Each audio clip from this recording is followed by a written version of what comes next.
7 de la mañana con 39 minutos, amigos, muy buenos días, bienvenidos a Puntos de Vista. Les saluda Eliezer Hernández, nos conectamos a esta hora con el Estado de Aragua a través de Clase 91.5 FM, la emisora perfecta, también con Ciudad 106.1 FM en los Altos Mirandinos y Tropical 100.1 en Guarenas. Vamos a conversar con Luis Eduardo Martínez, presidente de la Mesa Legislativa de la Comisión Especial para la Revisión de Normas y Leyes sobre Procesos Electorales. Buenos días, diputado, gracias por acompañarnos. Feliz día, encantado de estar con ustedes. Vamos a hablar un poco sobre lo que será esta reforma de estas leyes, las leyes de los procesos electorales. ¿De qué busca, qué trata esta reforma?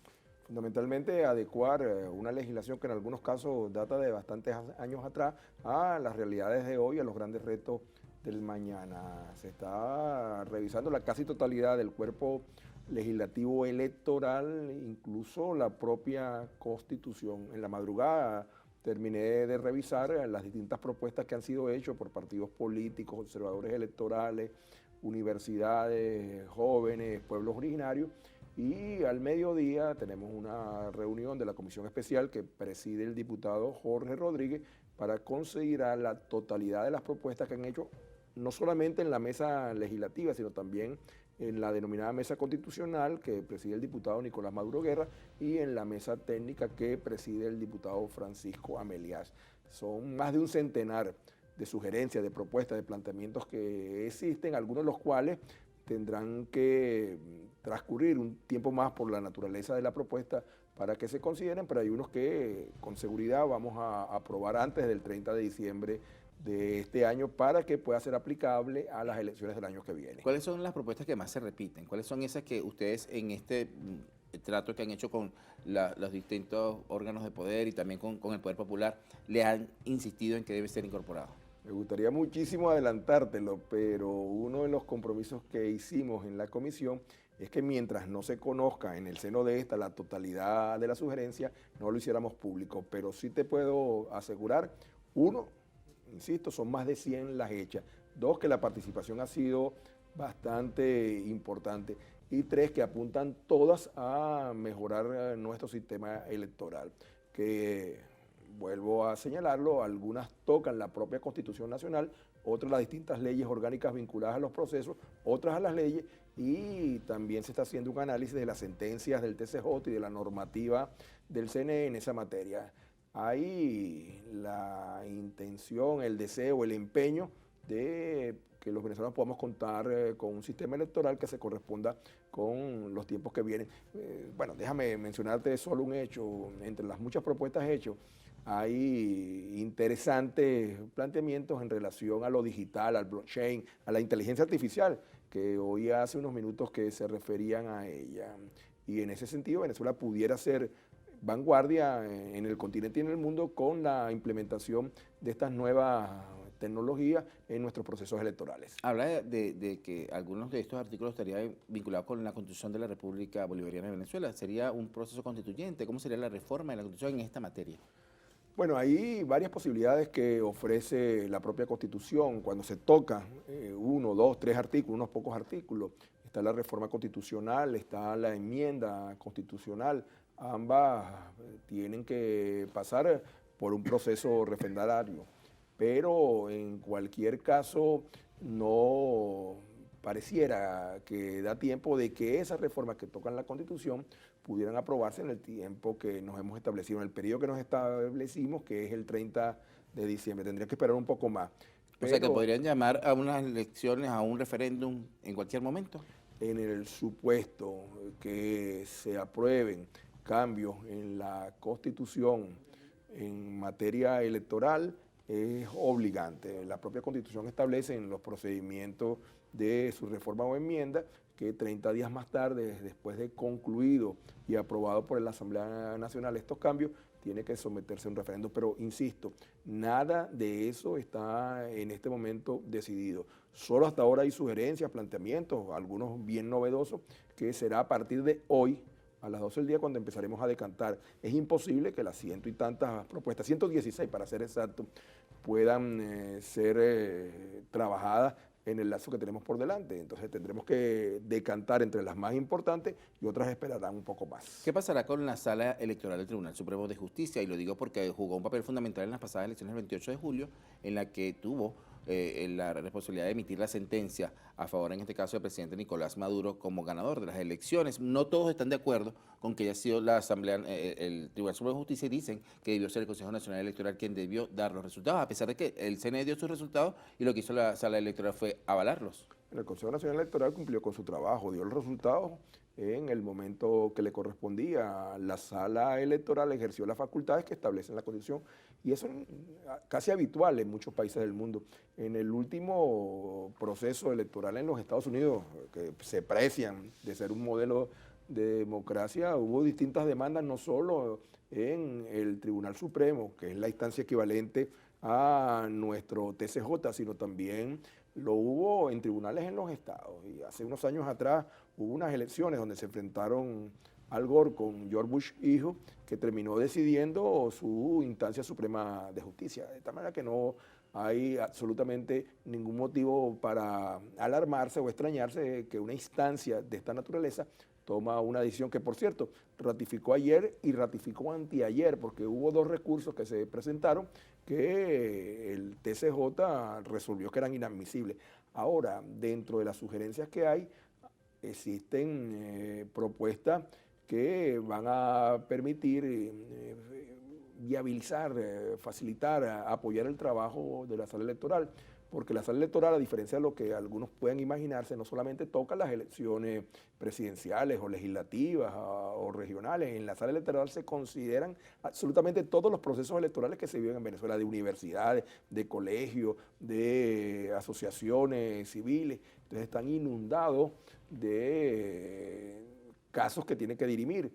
Hay una propuesta que no proviene de los miembros de la comisión, sino ha sido hecha por grupos de abogados, en el sentido de que se cree una instancia electoral contenciosa, así como hay en el área penal, civil, los tribunales de primera instancia, los tribunales superiores. Entonces se pueda construir, se pueda diseñar, se pueda aprobar una instancia electoral que haga posible descongestionar el trabajo de la sala electoral y ella se concentre como última instancia de dirimir conflictos electorales de cualquier naturaleza. Tal y como lo hace la Sala Constitucional o la Sala Penal. La Sala Penal o la Sala Civil, sí.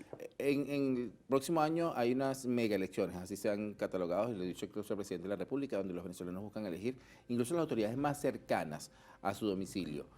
¿Qué pudiera ser beneficioso para el pueblo venezolano con estas reformas, con miras a ese proceso electoral del próximo año? Mucho, mucho, porque el proceso que hasta ahora hemos venido adelantando pudiera incluso ser todavía mucho más amigable. En cualquier caso, reitero, lo conveniente es esperar, y esperar quizá unas pocas horas para informarnos de cuáles son las prioridades.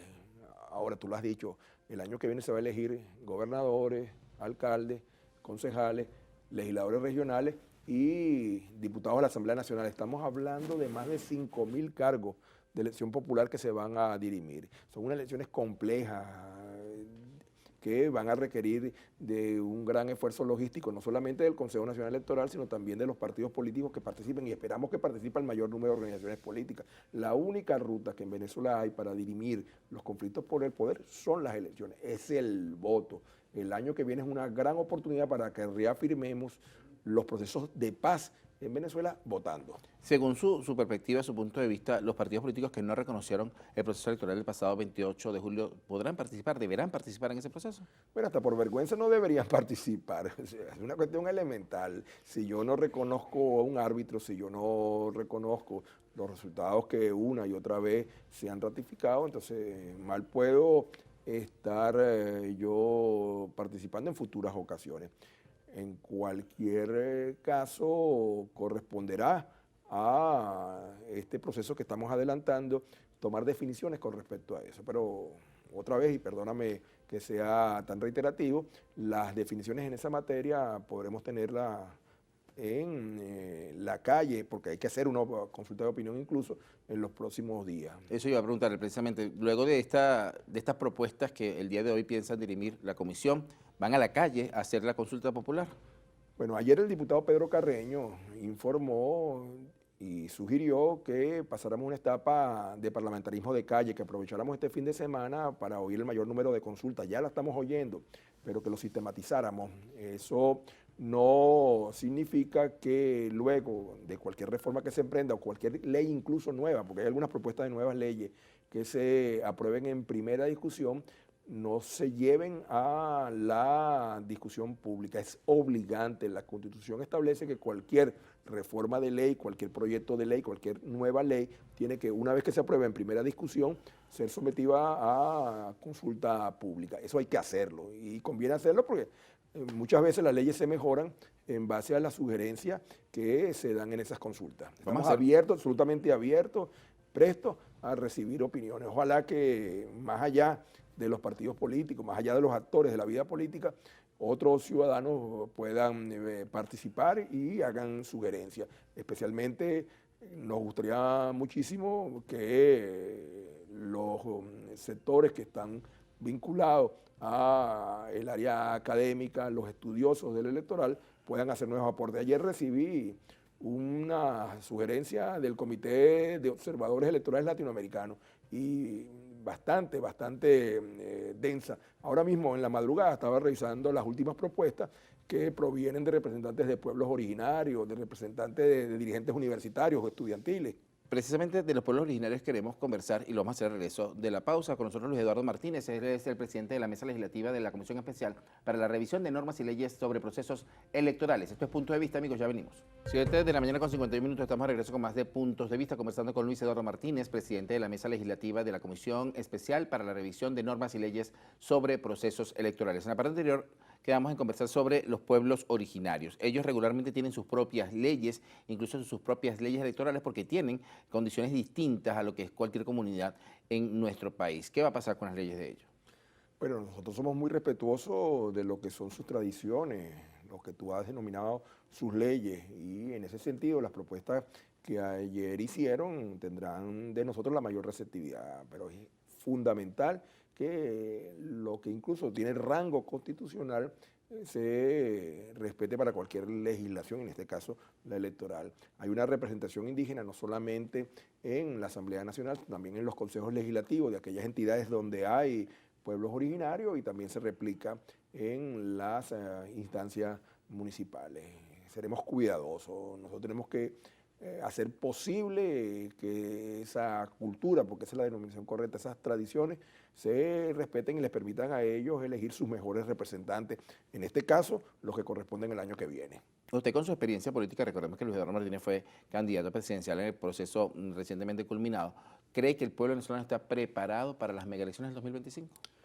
Sí, el pueblo venezolano entendió y lo demostró en las elecciones presidenciales que es a través de los procesos electorales en el cual puede expresarse y debe expresarse, salvo una pírrica minoría que en las horas posteriores al 28 de julio trató de generar ruido. La gran mayoría de los venezolanos votó, vimos las colas, tú, yo votamos, los muchachos que están aquí votamos, una participación importantísima, y conocidos los resultados nos dispusimos a trabajar por el país. A mí, cuando sobre todo el extranjero me preguntan sobre cuál es la situación de Venezuela, yo le digo, bueno, absoluta tranquilidad, venga para acá, Sí. pase las calles de Caracas. Yo he tenido la oportunidad en las últimas semanas de visitar varios estados del interior de Venezuela, y la gente está naturalmente preocupada por sus cosas. O sea, la gente está pendiente de cuánto va a cobrar de aguinaldo, qué va a poder hacer en diciembre, si determinados problemas de servicios públicos se resuelven, pero yo no tengo ninguna duda que esa cultura de abstención, esos llamados a la abstención que durante casi una década privaron en Venezuela y provocó un divorcio del venezolano con respecto a la institución del voto, ya no existe. Hay un solo problema, sí, que seguramente tendremos que tratar en las próximas semanas, que es la complejidad del proceso. Algunos hablan, otra vez, no hay decisión tomada, solamente estoy replicando lo que son comentarios en el sector. Algunos hablan de la conveniencia de, en el año 2025, separar los procesos. Es decir, hacer en una primera etapa los procesos de las autoridades ejecutivas, gobernadores y alcaldes, y en una segunda etapa los de los órganos deliberantes, para que tengas tú y quienes nos están siguiendo idea de la complejidad del proceso. Si se hace las llamadas megaelecciones en una sola fecha, un elector común va a encontrarse con lo siguiente: se va a parar frente a la pantalla de la máquina y entonces primero votará, porque es el orden, por el gobernador. Vota por el gobernador, es una elección uninominal. Pasa esa pantalla y entonces le tocaría votar por los diputados nominales, el diputado de su circuito, de su pluricircuito, de esa entidad donde él sufraga. ¿Para el Consejo Legislativo o para la Asamblea Nacional? Para la Asamblea Nacional. Okay. Pasa la pantalla y entonces le tocaría votar por los diputados de lista nacional. Pasa la pantalla y le tocaría votar por los diputados de lista de esa entidad. Pasa la pantalla y le tocaría votar por los candidatos listas del Consejo Legislativo de su entidad. Pasa la pantalla y le tocaría votar por los diputados uninominales o plurinominales de su respectiva jurisdicción. Pasa la pantalla y le tocaría votar por el alcalde. Pasa la pantalla concejales. Y le tocaría votar por la lista de concejales. Pasa la pantalla y le tocaría votar por los candidatos a concejales circuitales. Bueno, yo diciéndolo me canso. Imagínate un elector frente a la pantalla. Pero hay una estrategia del presidente Chávez que era el voto en lista, el voto en tubo. Sí, estamos de acuerdo. ¿Qué es lo que va a pasar allí? Lo que va a pasar allí es que ante esta situación la gran mayoría de los electores va en la primera pantalla donde se vota por el gobernador y donde habrá seguramente una tecla a marcar que diga votar por todos. Te terminan votando por todos. Entonces, lo que llaman el voto entubado. Claro, pero dentro de la profundización, el fortalecimiento de la democracia, es importantísimo que tú tengas una identificación con el funcionario que estás eligiendo. Y eso fortalece no solamente lo que es el sistema, sino fortalece el compromiso de los elegidos con sus electores. Ahora, cuando tú vas a votar por 10, 12, 14 personas, haciendo solamente clic en un espacio en la primera pantalla, tú no sabes ni siquiera por qué estás votando, no sabes por quién estás votando para concejal, no sabes quién está votando por lista. Entonces mucha gente se extraña después, oye, pero ¿de dónde salió electo este venezolano, esta venezolana? Entonces es apenas una discusión que se inicia, pero el votar por todos es de alguna manera desvirtuar el principio de compromiso, de representación de los elegidos con los electores. Yo estoy seguro que tú a cualquiera le gustaría saber por quién está votando. Pregunta obligada. ¿Luis Eduardo Martínez presentará su nombre para cualquiera de estos cargos el próximo año? No lo ¿Incluyendo sé. la gobernación de Aragua? No lo sé y lo digo con absoluta sinceridad. Eso es un tema que tendría que analizar fríamente, no solo desde el punto de vista político, sino también desde el punto de vista personal. Pero nos veremos en el Agustín Codazzi ejerciendo derecho a voto. No, ten la seguridad. Yo estaré vamos a ver. votando en el Liceo Agustín Codazzi, donde además para mí es un gran orgullo hacerlo porque allí estudié bachillerato, allí me gradué y la primera vez que di un discurso político fue siendo dirigente estudiantil en frente al cafetín del Liceo Agustín Codazzi. Ahí en Luis Cáceres y Arimena, en el auditorio. Muchísimas gracias por acompañarnos. Era el diputado Luis Eduardo Martínez, presidente de la Mesa Legislativa de la Comisión Especial para la Revisión de Normas y Leyes sobre Procesos Electorales. Nos despedimos a esta hora de quienes se conectaron a través de Clase 91.5 FM en el estado de Aragua, la emisora perfecta. También Ciudad 106.1 FM en los Altos Mirandinos y Tropical 100.1 en Guarenas, Guatire. Recuerden todos que pueden descargar nuestra aplicación para iOS o Android y reponer esta y todas las conversaciones que hemos tenido acá en Puntos de Vista. Nos vemos mañana a las 7:30 de la mañana cuando tendremos una nueva cita a través de Carali. Que tengan todos muy buenos días.